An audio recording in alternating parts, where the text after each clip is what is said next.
Estamos começando mais um do Céucast, uma transmissão diretamente do céu para você.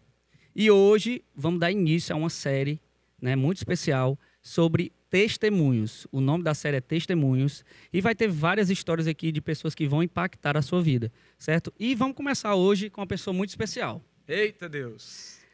Nosso pastor, né? Pastor Jorge Coelho. O cara é escritor, o cara é pai, o cara é pastor. Como é que tem esse tempo todo, hein, pastor? Como é que tu cria todo esse tempo aí? Como é? Tu arranja tempo para fazer isso tudo? Rapaz, primeiramente, um prazer enorme poder estar aqui desse lado de cá e poder também falar um pouquinho daquilo que aconteceu na minha vida, né? E achar um pouquinho desse tempo realmente tem sido um malabarismo para mim muito, muito, muito grande, porque, como você falou, né? Ser pai, que é fundamental e não dá para desgarrar nem um minuto do Joey, ser marido, né? Ser pastor de uma igreja e psicólogo também tem sido um desafio, né? Mas eu acredito que um desafio bom porque me leva a crescer, me leva a ser muito mais do que eu pensei que um dia poderia ser. A gente vai estar falando um pouquinho sobre testemunhos, né? Então, eu nunca pensei em estar aqui hoje vivenciando tudo que eu estou vivendo. Então, já começa daí, né? Amém. Gente, e eu vou dizer para vocês, viu? Quem tiver um lencinho aí, pode separar o seu lencinho que vai chorar, viu? Ou rir. Ou rir, né? Ou rir também, né? A gente vai começar com uma pergunta bem polêmica. Drogas? Não, tô brincando. Vamos começar pela sua Quer infância. começar com as drogas? Pode começar, não tem problema Vamos não. começar pela sua infância, né? Como foi na sua infância, né? Você já conheceu a fé ali na sua infância? Tiago, a minha infância foi muito boa, né? Eu nasci num lar de pais divorciados e eu sempre morei com a minha mãe, com duas tias, minha avó e meu irmão, né? Então, nós éramos 6, né, dentro de casa. E aí eu tive muita brincadeira, muito estudo, também sempre fui uma criança muito estudiosa, sempre fui uma criança que gostava de ir para a aula, que quando não me acordava para ir para a aula, eu já ficava indignado Pastor, o dia não todo, parece que você é um cara estudioso, não, sabe? entendeu? Porque até parece assim, né? O cara que escreve um livro, pelo amor de Deus, né? Tem que gostar de estudar, né? E Eu sempre gosto. tudo que você vai fazer aqui nessa igreja é nos mínimos detalhes, né? Então, tipo assim, dá pra perceber isso, né? É. Escola, com certeza, Escola foi um ponto, um check bem dado na minha bem dado, infância, né? né? Apesar de no momento da adolescência eu ter soltado um pouquinho as rédeas ali, mas sempre foi muito forte para mim. Estudar outra língua como inglês foi também muito forte para mim. A minha convivência com a minha família também foi muito boa, minha mãe, minhas tias, né? E eu pude sim conhecer Jesus um pouco na minha infância, né? Onde, né, fui abençoado de várias formas, né, com Bíblias que deram para mim de criança, enfim, né, então tive isso muito, muito, muito enfático na minha vida, né, então eu acredito que a infância ela teve um lado muito positivo porque me ajudou a enxergar a vida de uma forma mais lúdica, né, eu acredito assim que a vida ela também não pode ser levada com tanta seriedade, tanta compenetração assim, ao ponto de você achar que tudo é muito ruim. Não, acho que a visão da criança ela precisa permanecer dentro da gente, muitas vezes, sabe, Tiago? Massa. E nessa tua infância foi onde tu conheceu a fé, né? Que foi onde tu conheceu Jesus. Isso era parte já do cristianismo? Tu conheceu o cristianismo? Isso, eu conheci o cristianismo, né? Minha família toda católica, né? Era até então toda católica. E aí eu fui batizado, né? Quando criança, né? Fiz primeira comunhão, né? Nunca crismei, né? Mas eu sempre tive essa condução para o lado também da religião. Não aquele modo não praticante, né? Era mais aquela coisa, a minha religião, né? Não era algo que tipo, eu vivia porque eu queria, porque achava massa, porque era empolgante para mim, porque fazia sentido para a minha vida, né? Mas foi algo que foi muito trazido da família, né? Então, a religião familiar, né? Foi mais ou menos como aconteceu comigo. Entendi. Entrando nisso aí, né? Agora sim. Agora a gente vai entrar na... Eita. É porque assim, quem conhece você de perto, né? Já sabe de alguma das suas histórias, né? Mas teve esse envolvimento com drogas, sim. E onde foi que começou isso? Onde foi que tudo começou? Como foi que alguém te apresentou isso? Como foi? Ou tu tinha curiosidade de saber, cara, eu quero saber? Diz aí. Meu irmão, sem filtro, né? Sem filtro, pastor. Sem Sem filtro. filtro. Então, aos 12 anos de idade, né, foi onde eu utilizei a primeira vez algo que tipo me entorpeceu, né? Que foi não vou falar como é que é feito mas foi um cigarro com alguns tipos de comprimidos ali por dentro. E aí foi um momento que eu tive meu primeiro baque realmente onde eu cheguei a desmaiar mesmo no meio da rua, né? Com 12 anos de idade. E aí a minha adolescência ela começou a ser permeada por vendo muitos, às vezes, familiares bebendo, tios bebendo, tias bebendo, indo em muitos bares, né, onde eu ia, e sempre havia a bebida ali. Então, eu comecei a tomar uma tampinha de bebida, né, depois um copinho de bebida, e tudo muito sorrateiro, né, porque eu tinha esse problema na minha adolescência. Eu era tipo meio falso, assim, sabe, na época, porque tipo eu não demonstrava nada para ninguém. Então eu fazia tudo muito escondido, entendeu?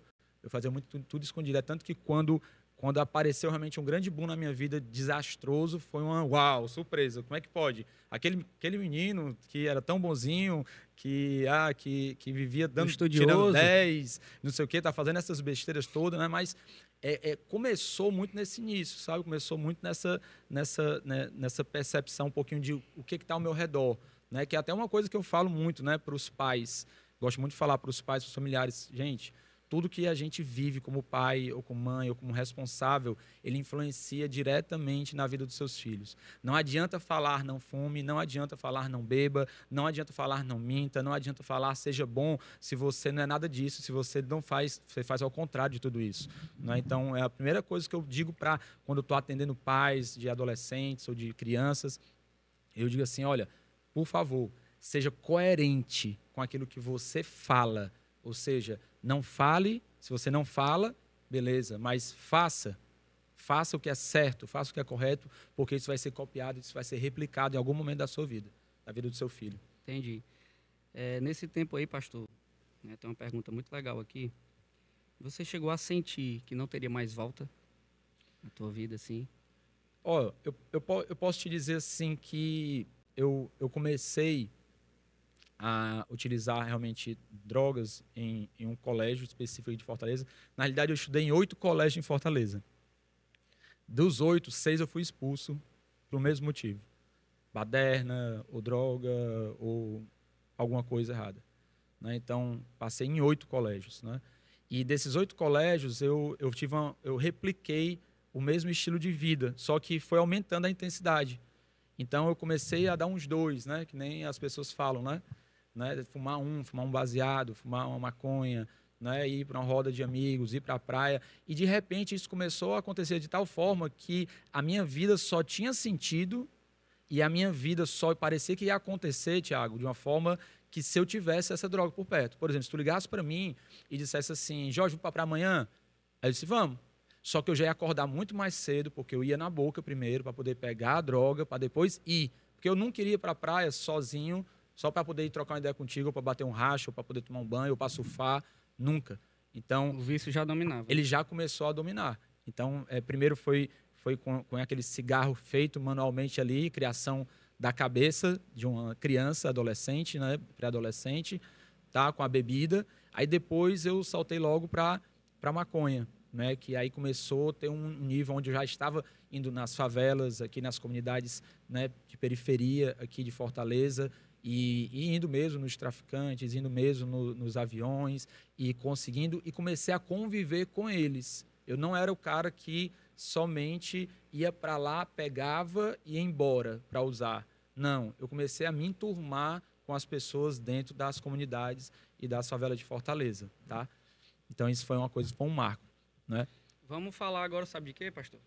Diga lá, manda, fala que eu te escuto. E os livramentos? Eita, né? Deus, livramento. Vamos entrar aqui na parte dos livramentos, né? Muito Porque livramento. nessa época aí, com certeza, meu amiguinho, você viajando demais, com certeza tu já deve ter uma história assim bem louca. Muito, né? muito. Conta aí pra gente. Cara, Thiago, teve uma vez, cara, que eu fui para um show lá na Biruta, né? Uma antiga barraca, não sei nem se funciona ainda. Mas eu fui nessa barraca e tava tendo um show à noite, né? E eu tava praticamente alucinado nesse dia. Nessa época eu já usava cocaína, né? Comprimidos e tudo. E eu me lembro que eu tomava, às vezes, de 21 comprimidos de uma certa substância, né? E eu passava 4 dias virado, vendo raio, vendo gato correndo atrás de cachorro, vendo morcego entrando na minha mente, né? E nesse dia eu subi numa caixa d'água gigante que tinha ali ao lado para poder ver o show lá de cima, né? E vivendo isso aí de um modo bem perigoso, porque a escada era perigosa, estar lá em cima com várias pessoas alucinadas também já era outro perigo, né? Um colega meu, ele foi subir também, ele meteu o pé, foi no alçapão do buraco, né? Da tampa, né? E a gente segurou ele, né? De uma altura mais do que 10 metros de altura, um tanque daquele que tinha, de caixa d'água, né? Cilíndrico e tudo, né? Então, eu acredito que só eu ter subido e ter descido, isso já foi um livramento. Fora outras coisas que aconteceram, como, por exemplo, eu ali, em uma festa que estava acontecendo na Praia do Futuro também, eu me lembro de estar vendo uma briga, né, de pessoas armadas. E eu, na minha santa ignorância, na minha santa loucura, né, que não tinha nada a ver de santa. Não tem nada, né? santo. Nada santo, mas na minha loucura ingênua de ser, na época, quis ir lá para perto para poder ver o outro cara tentando matar o outro cara no meio da rua. E eu pronto para poder... E o cara passava com a arma assim, e aí todo mundo se abaixava. E aí voltava para cá e todo mundo se abaixava e não saía do lugar ali de nenhum Como lugar. se fosse normal. Como né? se fosse normal. Como se fosse uma armazinha de bolinha. É exatamente isso aí. A loucura, para mim, chegou ao ponto de ficar normal. Então, tudo para mim começou a ficar muito alucinado, né? Onde até eu, quando estava de cara, né? Ou seja, sem estar sobre o uso de drogas, eu estava literalmente andando com perseguições, mania de perseguição. Aí comecei a andar armado, né? Foi onde eu comecei realmente a andar. Aí comecei a andar com facas, né? Andar armado mesmo, né? E onde eu comecei a ficar com medo de pessoas que estavam atrás de mim, porque eu também era envolvido em certas coisas erradas, né? E eu acabei um pouco, tipo, perdendo a lucidez, ao ponto de, na minha cabeça, andar disfarçado. Aí eu tinha um cabelo grande, né? Eu tive cabelo grande várias vezes durante a minha jornada, né? Barba grande também, mas nessa época eu estava sem barba e estava com cabelo grande. Então, eu pedi para raspar aqui embaixo, né? Para poder eu amarrar o cabelo, colocar debaixo do boné, colocava um óculos de grau, que na época eu não usava óculos, né? E eu achava que eu estava disfarçado, né? Eu achava que eu estava disfarçado, andando, né, no meio das... Porque eu tinha medo que alguma coisa, algum desastre, alguém ia puxar uma arma e de repente ia me matar. Teve uma vez, Thiago, que eu estava no meio de uma favela aqui de Fortaleza, muito perigosa. E uma das pessoas mais perigosas da comunidade, né, que ele morreu, no caso, né, foi morto, né, foi assassinado. Eu fui buscar droga um dia e ele estava lá. E aí ele quis tirar onda comigo, né? E eu muito sabia quem ele era, né? Sabia que ele já tinha cometido várias coisas e já tinha feito várias coisas. E eu, ele veio querer tirar onda comigo e eu tirei onda com ele. E aí ele puxou uma faca lá imensa, que ele tinha, um facão gigante, né? Riscou o chão, né? E disse assim, é hoje que eu mato alguém. E ali eu estava preparado para fazer o que tivesse que fazer ali, né? Eu estava na minha... Matar e morrer. Estava ali para poder responder o que tinha que responder, né? Eu sei que foi um livramento de Deus isso aí. Tem uma coisa que eu te contei há um tempo atrás, e aí não é nada, foi um livramento de Deus muito. Eu vejo, cara, a história do Homem-Aranha, A história do Homem-Aranha. Essa história é boa, eu acho que o título desse podcast aqui, desse do céu, quer dizer você venha conhecer o testemunho do Homem-Aranha. Venha conhecer o testemunho do Homem-Aranha, exatamente. Né? Porque, cara, tinha um colega que morava num prédio na beira-mar. E a gente foi exatamente foi usar droga nesse dia, né? Nesse dia a gente usou muita droga dentro do apartamento dele e ao ponto de que nós, né, eu e ele, fomos escalando esse prédio pelo lado de fora, né, até chegar à marquise, a cobertura desse prédio, né, para poder usar droga lá em cima, né? Ou seja, completamente sem nada. Um prédio de quantos andares, pastor? Tu lembra? Era um prédio grande, viu? A gente devia estar no 10º andar, por aí. A gente devia, o andar dele devia ser o 10º andar, só 5 já era perigoso, né? Imagina 10. Então, só para ter uma ideia. E aí nós passamos ao quê? a escalar essa aí para chegar lá dentro. Para não terminar essa história só com isso, nós descemos, né? Mas dessa vez nós descemos pelo elevador. Por dentro. Né? Por dentro dessa vez. Eu acho que a gente já estava muito fora de si para querer tentar descer pelo lado de fora. E lá dentro eu ainda tive outro livramento, onde eu entrei em convulsão nesse dia, porque a gente utilizando maconha nesse momento, eu puxei, dei um trago, né, no baseado e pedi para ele prender, eu prendi minha respiração e pedi para ele apertar o meu peito, né, como se fosse uma bomba, né? Irmão, eu só fiz, eu olhei para um lado, olhei para o outro, fiz que ia para trás, caí para frente, virei e comecei a me debater. Entrei em convulsão mesmo. E aí foi tão louco isso, porque meus olhos viam meu corpo se debater, eu tinha consciência que meu corpo estava se debatendo, mas eu não podia fazer nada. Então, foi quando eu acordei, tudo bem. Foi o que eu fiz? Voltei a usar. Meu Deus. Insanidade total. E aí eu aprendi, né? E aí até quero falar para você que está aqui, tá me ouvindo, está ouvindo esse do Cellcast, né? Que insanidade é cometer os mesmos erros esperando resultados diferentes. Insanidade é você repetir a mesma falha, o mesmo erro, achando que vai ser diferente, achando que vai ser completamente não igual ao que está sendo já anteriormente. Então, eu já deixo isso muito claro. Então, tive muitos testemunhos assim, né, que aconteceram. Não sei se você quer ouvir mais testemunhos, mas... Pastor, eu acho que já deu para entender Deu para entender, né? Deu para entender. Eu acho que assim, as pessoas, às vezes, ela vê a pessoa em cima do palco pregando e tudo, mas não tem a noção do que a pessoa passou, né? Que a pessoa viveu, né? Do que a pessoa viveu, acha que, tá ali. Mas as experiências, ela forma o ser humano, né? Uhum. Então, você teve muita experiência importante que muitas pessoas precisam ouvir, e isso é muito legal. Mas, deixando essa parte aí um pouquinho, vamos entrar aqui na parte onde você teve um encontro com Deus, né? Teve algum momento dessa parte aí que tu estava nesse mundo ainda, que chegou alguém para ti falando da palavra de Deus e você não deu bola? Ou ali foi onde a pessoa chegou e você começou a entender um pouco, começou a deixar um pouco? Teve isso? Não, que eu me lembre, não. Né? Mas eu me lembro que quando já chegou o ápice da minha drogadição, né, que eu já tinha usado já todo tipo de droga praticamente e tudo, eu que pedi para ser internado em uma clínica de recuperação, né? Eu fui o primeiro interno dessa clínica, né, X em Fortaleza, e aí eu me lembro que durante um período eu tive a oportunidade de terminar para poder concluir realmente o meu ensino médio, né, meu ensino médio, meu terceiro ano, né, na realidade. Meu terceiro ano. E ali, uma menina, né, ela pôde me entregar um folheto. E ela me entregou o folheto, ela falava de Jesus para mim, né, e tudo.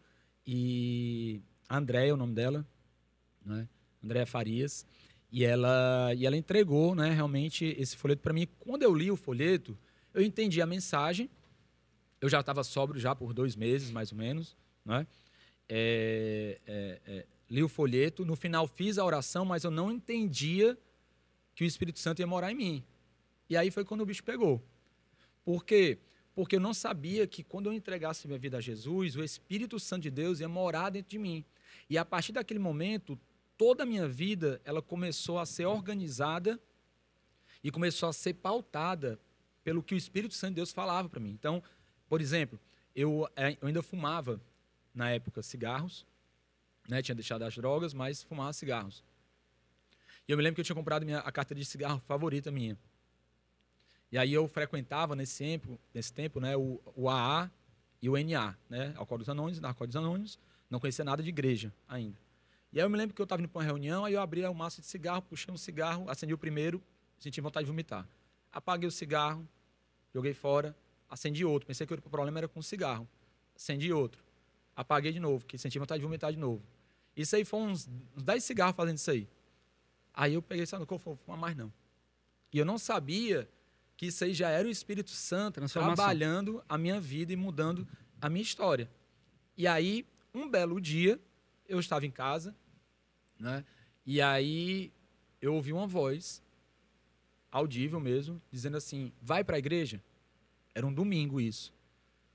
Aí eu olhei assim, não entendia, né? Vai para a igreja. Aí eu peguei o telefone, liguei para uma amiga da minha família, tia Neuci, que a gente chamava ela já faleceu, né? Mas a tia Neuci, pedi para ligar, liguei para ela, falei: tia, onde é que é a tua igreja?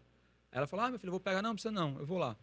Aí ela me explicou onde é que era. Na hora do culto eu entrei, ainda tinha um cabelão, fui de camiseta, bermuda e sandália, né? Era lá na Oliveira Paiva, perto das Cajazeiras, a igreja. E aí eu entrei lá. No primeiro dia que eu entrei, Thiago, sabe o que aconteceu? Eu subi logo no púlpito. Tava o pessoal do louvor ensaiando lá para poder começar o culto, ainda tinha chegado mais cedo. E eu comecei a subir no púlpito e comecei a conversar com a galera. Eu acho que a galera deve ter falado: rapaz, quem é esse cara que subiu no púlpito e tá falando com a gente como se conhecesse a gente de muito tempo, né? E aí, naquele momento, foi o primeiro contato que eu tive com a igreja. Naquele dia, né, eu aceitei Jesus conscientemente, né, de novo, tá? Porque eu havia entregue minha vida sozinho dentro de uma sala de aula. O Espírito Santo começou a me mobilizar.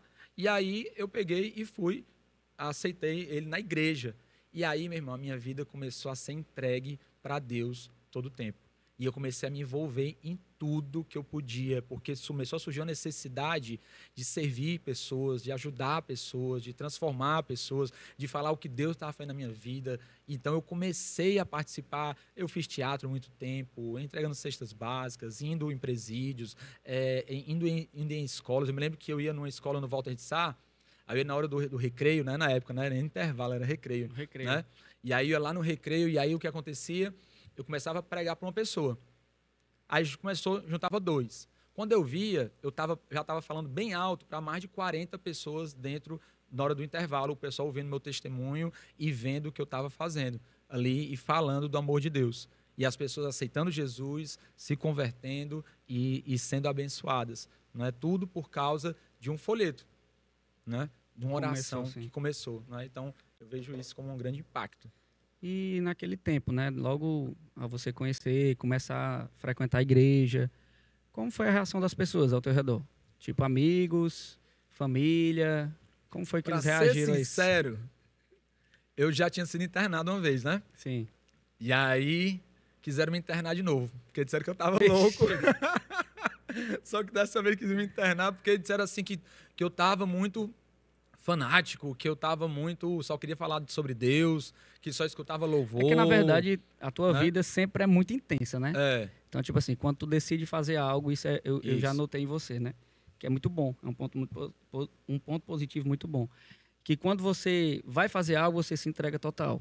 Eu acho que eu me identifico um pouco com isso também, porque quando eu quero fazer alguma coisa, eu quero dar o máximo, né? Eu quero fazer aquele negócio ser perfeito. E eu vejo muito isso em você, né? E com certeza as pessoas... Elas olharam para mim, aí eu disse assim, porque eu desapareci com todos os meus CDs antigos. CD então, de quê? CDs de bandas seculares e tudo. Eu dei fim a todos, né? E fiquei só com as caixas vazias dos CDs, que eu queria guardar alguns novos, né? Que viriam. E aí acharam as caixas vazias, perguntaram: cadê as caixas? Não, como eu não deixei de mentir, né? Tinha deixado de mentir, então eu disse: não, ó, é porque eu dei fim. Aquilo que eu não quero para mim, eu não quero para ninguém, né? Que é um valor que eu tenho. Então, desde que eu me converti, eu comecei a trabalhar muito com valores e princípios. Até porque a palavra de Deus e o próprio Deus, ele fala sobre princípios. Né? Ele fala sobre fundamentos realmente que norteiam a nossa vida. Não é sobre certo e errado, é sobre princípio. Né? Como o princípio da semeadura, Sim. Aquilo que você planta, você colhe. Pronto, existem vários outros. Tá? Mas, e aí eles começaram a falar um bocado de coisas de mim, dizendo que eu estava ficando louco e tudo, né? E aí foi passando-se o tempo e as pessoas foram vendo uma mudança, foram vendo uma transformação dentro de casa, e aí eu passei a aconselhar as pessoas começavam a ligar para mim para poder pedir oração. Era uma mudança boa, né? Isso, os vizinhos da rua, né, começavam a querer ouvir também, né? Então, eu comecei a deixar de ser aquela pessoa que estava o anormal, né, para ser aquela pessoa que tinha a palavra de consolo, que tinha a palavra de refrigério, que tinha a palavra de cura, que tinha a palavra de vamos lá, vamos para cima, conte comigo, vamos lá. Né? Então, eu comecei a me envolver muito nisso tudo. Uau, quem é essa pessoa, gente? Né? Quem é, né? E nesse tempo, pastor, de transformação, nesse período todo de transformação que teve na tua vida, teve alguma recaída, algo que, sei lá, Vou relembrar aqui o passado, ou viver alguma coisa do passado, ou daí para frente tu foi-se embora. Pronto, no primeiro ano de conversão, né, eu tive uma recaída. No primeiro ano de conversão, tive uma recaída e aí acabou que, tipo, graças a Deus foi uma coisa muito rápida e eu voltei aos caminhos do Senhor. Então, desde 2001, né? Então, é dia 13/9/2001, né? Então, foi a data, né, que daí, desde dessa data em diante, ininterrupta na presença de Deus, ininterrupta no sentido de não ter mais nenhum contato com nada. E eu posso dizer, para a honra e glória do Senhor, que eu sou uma pessoa curada, uma pessoa transformada em relação a qualquer tipo de droga que eu já tenho usado na minha vida. Então, não passa por nenhum momento na minha cabeça alguma vez isso. Pelo contrário, é como se fosse um nada, como se fosse esterco. Então, para mim, não tem sentido. Que massa, viu? Agora, continuando nessa mesma pegada aí, vamos entrar aqui na parte ministerial, né? O pastor já contou lá desde a infância até agora, né? Como foi o chamado e como é esse chamado pastoral.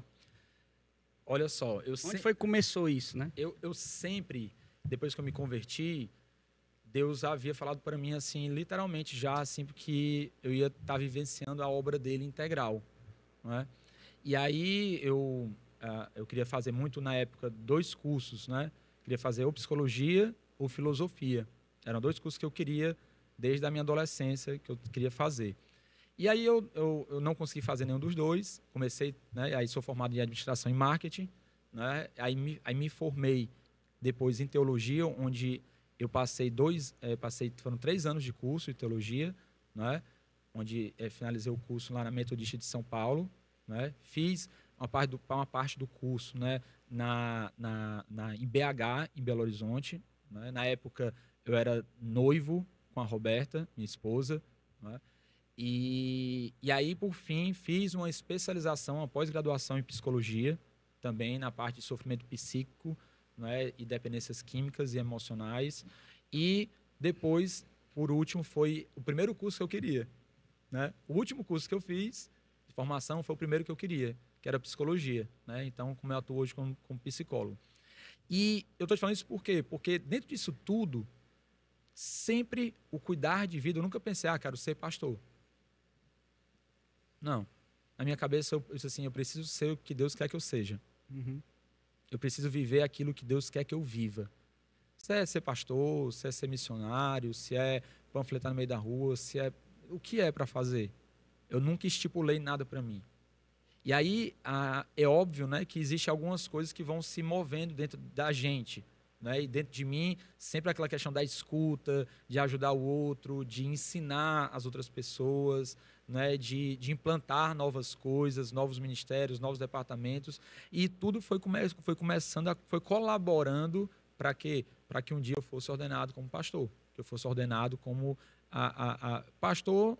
E para mim eu sou pastor, para mim eu sou missionário, para mim eu sou o que precisa ser. Né? Eu não acho que o pastor é o que prega, né? Eu acho que o pastor é aquele que serve. Eu acredito muito que a pirâmide organizacional de uma igreja, ela tem que ser inversa, tem que ser de cabeça para baixo, a pirâmide. Onde o vértice, né? Onde que é, no caso, talvez o pastor seja o primeiro, seja lá embaixo, dando suporte aos outros que estão em cima, ajudando os outros a crescerem, ajudando os outros a se mudarem, ajudando os outros a se tornarem quem eles precisam ser, né? Então, eu vejo que esse chamado pastoral ele foi se confirmando com os tempos, né? À medida que foi passando. Tu deu um ponto, lembrou um ponto muito bom aí. A questão da missão, né? Isso. Tu também tem umas histórias muito legais aí de missão, né? Antes mesmo Isso. de pastoreio, né? Ou já era pastor? Não, era não. Conta aí um pouquinho. Foi até fora também, né? Foi. O meu sonho sempre foi ir à África, né? E aí eu digo muito que Meu eu sonho tentei... também, pastor. Eu tentei ir para a África de várias formas, Bora, Thiago. bora. Bora, mas nós não vamos ainda vamos. Nós vamos para a África ainda, fazer um trabalho lá. Vamos. E aí eu sei que Deus ele me levou para outras Áfricas, né? Tanto de interiores aqui, né? De Fortaleza, do Brasil, né? Interior do Ceará, do Brasil, mas também para fora. Então, eu e Roberta, a gente já casados e tudo, nós fizemos missões nos Estados Unidos.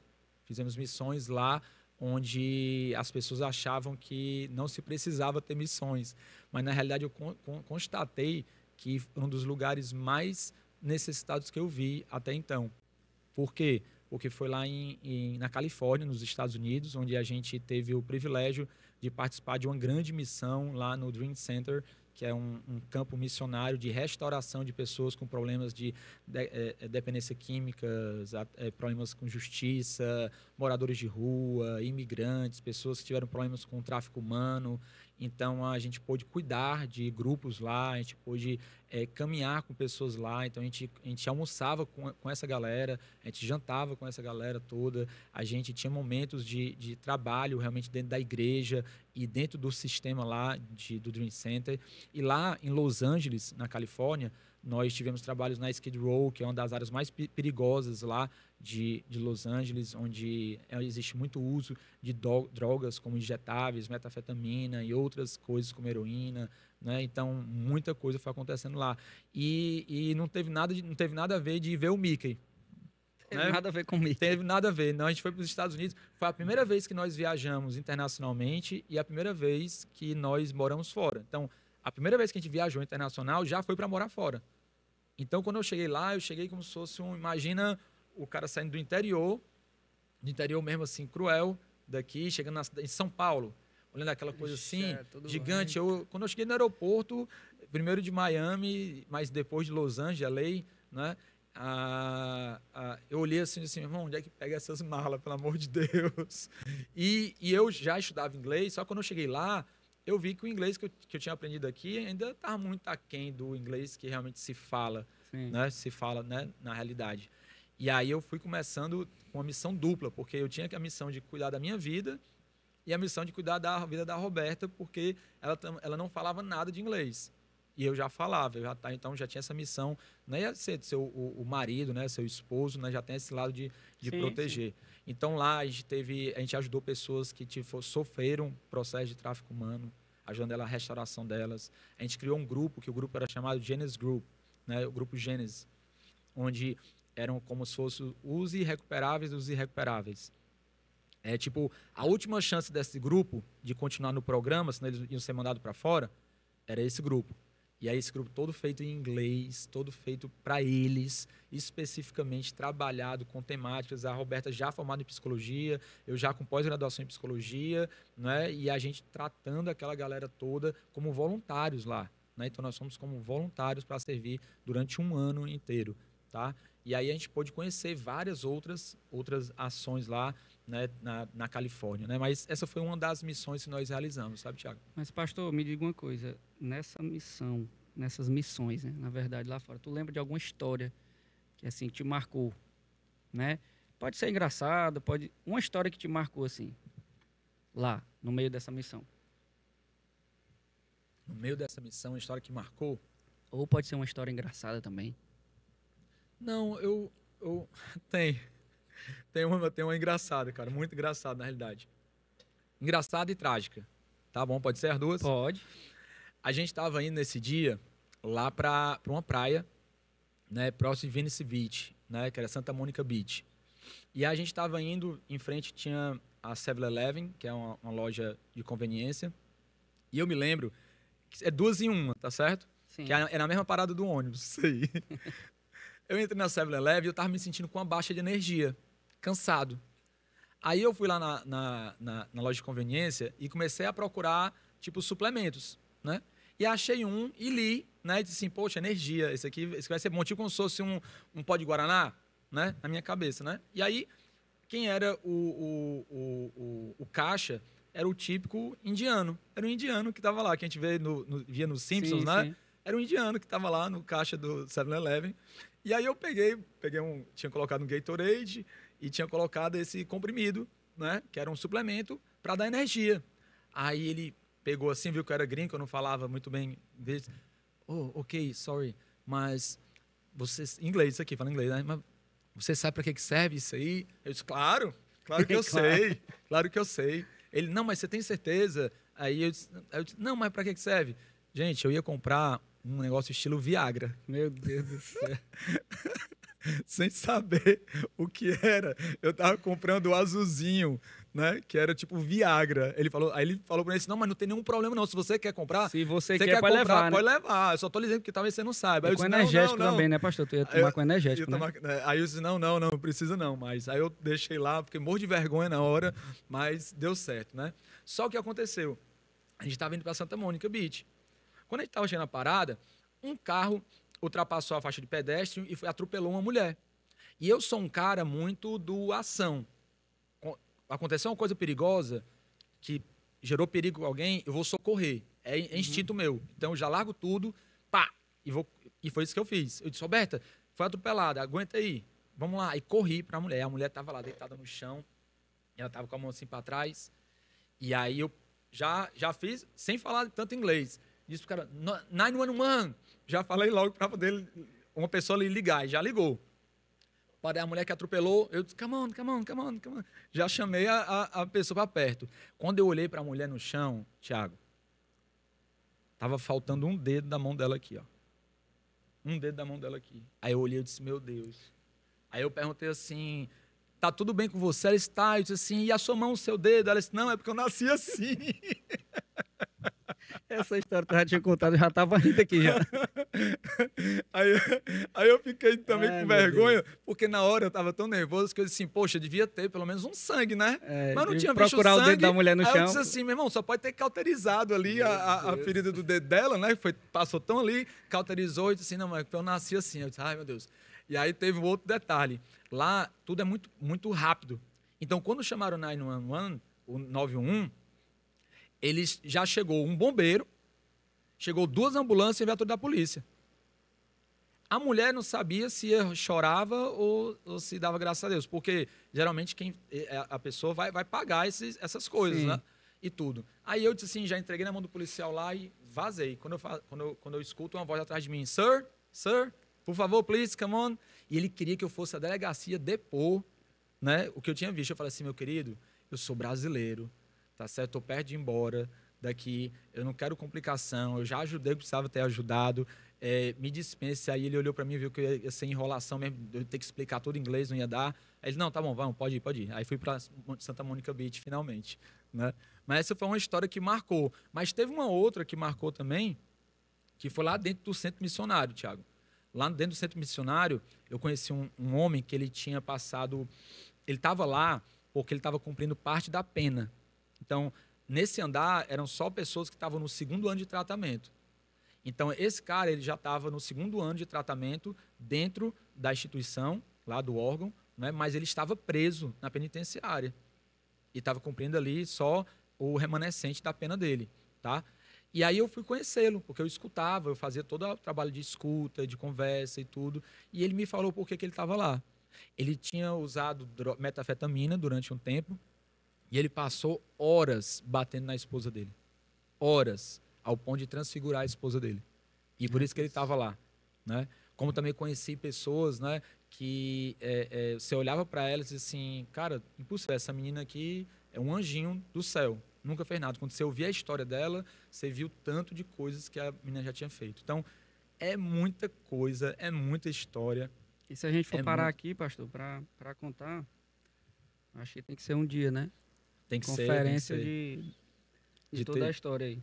Conferência. Mas vamos continuar aqui. Agora a gente vai entrar num negócio. Tem umas histórias muito legais que tu conta, né? Mas essa é a parte sobrenatural. Eu gosto dessa parte natural aí. Essa parte aqui, eu acho que é bem natural tua, né? Natural. É bem natural, sobrenatural, bem natural. Mas eu queria que tu contasse um pouquinho da experiência sobrenatural, né? De milagres, né? Do que tu viu, né? Nessas experiências que tu teve. Tiago, muito boa essa pergunta. Por quê? Porque desde que eu me converti, que eu pedi para Deus me usar da forma que Ele quisesse me usar. E eu sempre pedi para que Deus ele abrisse meus olhos, para que eu pudesse ver o plano espiritual. E eu sempre isso era algo que eu pedia com muita veemência, pedia com muita realmente força a Deus. E eu me lembro que certa vez eu estava em um culto de oração, terminou o culto de oração, eu fui para uma casa de um irmão na Lagoa Redonda, né, aqui em Fortaleza, que também estava tendo oração. E ele se estendia pela madrugada. E eu me lembro que estava numa roda ao ar livre, ali na frente tinha umas mangueiras bem grandes, bem altas, né? E naquele momento, com os olhos fechados, todo mundo orando, eu comecei a sentir, ter a impressão de que estava sendo observado. Aí eu, bem classicamente, né, com aquele abrindo um olho só, assim, ia vendo se os irmãos estavam me olhando. E os irmãos tudo compenetrado, sabe? Orando e tudo. E eu fechei. E o meu coração começou a bater bem rápido. E eu, meu Deus, tem alguém me olhando, tem alguém me observando. E eu abri o olho, olhava, e o pastor, o homem de oração e as irmãs, tudo orando, e eu orando, e nada de ninguém tá me olhando. Quando eu olhei para o céu, por detrás das mangueiras, eu vi um anjo gigante no céu. E eu não acreditei quando eu vi. Eu fechei assim, eu disse, não, deve ter sido uma luz. Essa foi a primeira visão que tu teve, pastor? Foi, a primeira visão que eu tive. E aí, não, eu já tinha visto um vulto já vultos, assim, já passando, né? Já vi outras coisas também. Mas, nesse ponto, foi um dos mais marcantes que eu tive. Porque quando eu olhei para as mangueiras, eu vi um anjo gigante, todo branco, olhando para mim. Imponente, como se fosse quase vestido de um exército, sabe? E aí eu olhei, fechei o olho, ele desapareceu. E eu disse, não, deve ter sido aquele... Quase quando eu olho para a luz, né? E dá aquele reflexo. Não, beleza. Aí eu fechei meus olhos e continuei a orar. Aí a sensação voltou de estar sendo observado. Eu olhei, tinham 2 anjos. Um do lado do outro. Mais de 7 metros de altura, meu irmão. Mais de 7 metros, gigantes no céu. E eu olhei, de repente tinha 2, aí aparecia um, aparecia o outro, aparecia um. Eu comecei a sentir tanta presença de Deus naquele momento. Chega, eu chorava, mas era um chorar de presença de Deus. Né? E eu entendi o que Deus estava falando para a gente naquele momento. Na hora, o homem da oração lá, que estava regindo a oração, perguntou se estava acontecendo alguma coisa, porque eu estava tão cheio do Espírito, né? E eu falei, eu ia contar. E eu contei que tinha visto o anjo, e o significado foi que Deus falava que ele estava vendo, estava cuidando, estava velando nossas vidas, que apesar de nós podermos estar fazendo qualquer coisa, de já ter estado num culto de oração, nós ainda estávamos buscando ele ainda mais. E ele via isso, e ele estava aprovando isso, e dizendo assim, olha, eu estou olhando vocês, estou cuidando de vocês, estou vendo vocês. Né? Então, esse aí foi um dos marcos assim mais poderosos do reino espiritual que eu já vi, né? Só que eu já vi várias outras coisas, né? Já vi demônios, né? Também já tive uma visão. Tinha uma menina que trabalhava na casa da minha mãe e ela era muito de seitas, né? De seitas. Eu não sei qual era a realidade dela, né? Qual é que era? Eu sei que nesse dia eu estava no jardim da frente da casa da minha mãe e eu olhei para o céu acima do telhado. E eu vi, eu não sei nem qual é o coletivo que eu utilizo para uma enxurrada de demônios voando. Sabe o que é vários demônios voando em cima da casa? Uhum. Assim, eu olhei aquilo ali, eu disse, meu irmão... Eu perguntei, Eduardo, era um colega que estava comigo, tu tá vendo isso aí? Ele disse, tô não, cara. Eu disse, meu irmão, tem muito demônio voando ali, cara. Muito, era muito, cara, muito. E aí eles voaram, foram lá para cima e vieram descendo em fila. E entrava exatamente no quartinho da frente. Sabe aquele quartinho que tem uma grade ali? Sim. Pronto. Entravam pelo teto. Entrava assim, parecia que saíram as fumaçazinhas de entrar no teto. Uma sequência. E ali eu só fiz me ajoelhar e comecei a repreender, né, todo tipo de mal. Né? Uma outra coisa que aconteceu comigo foi em Belo Horizonte também. Em Belo Horizonte, eu me lembro que eu almoçava, Tiago, num restaurante popular. R$1 era o meu almoço. Ia de gravata, porque terno e gravata, porque o meu seminário exigia que eu fosse assim, né? Então, terminava meu seminário, eu ia para o restaurante popular. Então, todos os moradores de rua estavam lá e eu, vestido de paletó, estava lá também para comer, que era R$1. E aí eu me lembro que tinha um cara em particular, o Laudelino, me lembro o nome dele demais. Esse cara aí, ele era muito, muito, muito endemoniado, meu irmão. Muito mesmo. Ao ponto dele chegar perto de mim, tocar em mim, assim, às vezes, ele sentia queimar a mão dele.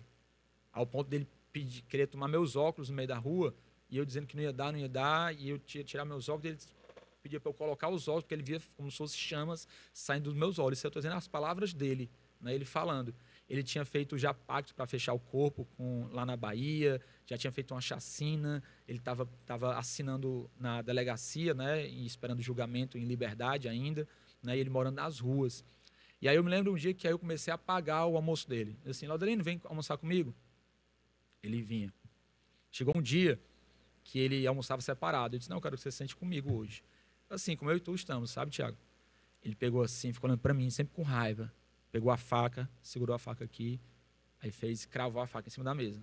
Tá, bem rápido, né? E eu continuei. Eu falei para ele, disse assim, você quer ser livre? Se você quiser ser livre, você vai ser livre hoje. Em nome de Jesus. Deixa eu orar por você. Na hora que eu fui colocar a mão na cabeça dele, aí ele se levantou, saiu andando, e eu saí atrás dele. Deixei o almoço lá, fui atrás dele, e ele andando, e eu andando. Eu sei que chegou um momento que ele estava querendo já ajuda, e aí eu peguei, ele foi tentar fugir, de não querer mais ajuda. De repente ele mudou de ideia. Aí eu peguei e coloquei a mão na cabeça dele, na testa. Meu irmão, sabe o que é a testa dele grudar na minha mão? Ele não largava a testa da minha mão. Ele tentou dar um murro com tanta força no meu rosto, e na hora eu ordenei, eu falei assim, em nome de Jesus, você está amarrado, pode colocar a mão para trás. Ele se contorceu todinho e gritava no meio da rua de Belo Horizonte ali, perto da igreja da Lagoinha, sede. Ele urrava. E eu comecei a repreender os carros passando, e eu repreender no meio da rua, e apareceu 2 seminaristas amigos meus, começaram a interceder também, e aí de repente Deus falou para mim que era para declarar uma palavra ali específica, que ele ia ser liberto naquele momento. E assim foi. No momento que eu declarei a palavra de libertação sobre a vida dele, aquele homem caiu no chão, desmaiado. Ele estava muito, muito louco também, caiu desmaiado. Aí eu corri para cima dele para poder fazer ele orar a oração de confissão, né? Uhum. Ei, tu não tem ideia, ele urrava quando pensava, quando eu falava assim, diz para mim assim, eu aceito. Ele, ai, ele gritava. Aí ele falava, eu aceito. Eu falava, Jesus. Aí Jesus, ele não conseguia falar de jeito nenhum, não conseguia. E eu, vamos lá, Jesus, Jesus. Ele, Jesus. Aí quando ele terminou a oração de confissão, ele desmaiou de novo. No que ele desmaiou, ele se levantou sóbrio, com a cara mais leve do mundo. Como se nada tivesse acontecido. Como se ele tivesse assim, o que foi que aconteceu? Naquele momento, ele tinha sido liberto para a honra e glória do Senhor. E aí eu fui conseguir um final de semana para ele, um dos ministérios da igreja lá, que cuidava de cura e libertação de pessoas, né? E aí depois ele foi pela primeira vez ao culto comigo, né? Eu tirei até uma foto com ele dentro da igreja, e foi também um processo muito lindo que aconteceu, também espiritual, também sobrenatural, né? Onde eu já pude ver dentro de igreja, meu irmão, muita coisa, entendeu? De ver anjos, de ver a glória do Senhor, coisas que Deus ele me mostra que às vezes eu não sei explicar. Isso, pastor, é dom ou é uma busca? Por exemplo, a gente vê que nos cultos, né, você é muito usado por Deus, né, para revelações, né, cura. Isso é o quê? É busca? Você quer isso? Ou é algo que Deus entrega para cada pessoa individualmente? O que a palavra de Deus fala que Deus ele entrega dons, né? Dons, né? Existem vários dons. Existem alguns dons que ele fala para nós buscarmos mais, né? O dom de falar em línguas, né? O dom de profetizar, né? Existem vários dons que você pode estar buscando, mas eu acredito que existem dons que são entregues. A questão sobre cura, por exemplo, que você falou, todos nós, todo cristão, se ele crê na palavra e ele entender o que a palavra diz, todos eles vão fazer o que fala a palavra de Deus. Vão impor a mão sobre os enfermos e eles vão ser curados. Entendeu? Só que a diferença é o quê? Alguns acreditam mais nisso, outros acreditam menos. E aí vai fluir mais em quem? Vai talvez fluir mais naquele que tem mais fé sobre aquilo. Só que também tem uma busca. Sim. Então você também precisa pagar um preço. Você paga um preço em oração, você paga um preço não para poder ter, mas para poder você estar no espírito, porque às vezes Deus ele quer falar com você, mas se você está interrompido espiritualmente, se você está obscuro aquele teu canal de ligação, de intimidade com Deus, você acaba não entendendo o que Deus quer. E pode ser uma coisa que seja da tua carne, que seja do teu próprio pensamento, talvez. Né? Então, eu acredito que todas as vezes que Deus ele me levanta para poder falar sobre cura e que pessoas têm sido curadas, tem sido um momento muito lindo. E não é pelo Jorge, porque o Jorge por si só não pode nada, não tem poder para nada, mas quem tem poder é o nome de Jesus. Por isso que fala a palavra de Deus que ele colocou o seu nome acima de todo nome, sobremaneira acima de todo nome, para que todo joelho se dobre do que estão nos céus, na terra e debaixo da terra, e toda língua confesse que Jesus Cristo é o Senhor, para a glória de Deus Pai. Né? Então, é isso que a gente precisa ter em mente. Por isso que ele começa o versículo do capítulo 2 de Filipenses, no versículo 5, ele fala assim, que a mente de vocês seja a mente de Cristo. Olha qual é a mente. A mente é que pensa igual. Que a minha mente pense como a mente de Cristo pensa, que eu acredite da forma que Cristo acredita, que eu olhe como Cristo olha. E aí sim as coisas vão acontecer da forma correta. Né? Amém. Pastor, tu acredita que já está no final? Acredito não. Passa rápido, hein? Eu ainda tenho 140 perguntas aqui para ti. Mas vai fazer só 138. Mas a gente já está caminhando aqui para o final, né? Você que está em casa aí nos assistindo, diga, oh, meu Deus. Igual a pastora sempre diz, né, no culto. Mas eu queria te fazer uma pergunta aqui. Se você pudesse falar, né, para o Jorge, de 23 anos atrás, 23, né? 20, Uhum. o que você falaria? O que eu falaria? Eu falaria assim, se apegue a Deus o máximo possível que você conseguir. Busque a Deus de todo o teu coração, de toda a tua força, com todo o teu entendimento, com toda a tua alma. Ame a Deus acima de tudo. Busque a Deus acima de tudo. Porque eu vejo que todas as outras coisas são consequência disso. São consequências de uma busca de Deus. Uma busca, sabe, que não para, que é incessante. Por isso que eu gosto muito da palavra desesperados. Ser desesperado por Jesus. Né? Eu diria isso, meu irmão, seja desesperado por Jesus.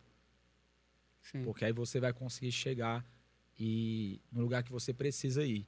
E não no lugar que você acha que deveria estar. E agora eu queria que tu mandasse um recado, né?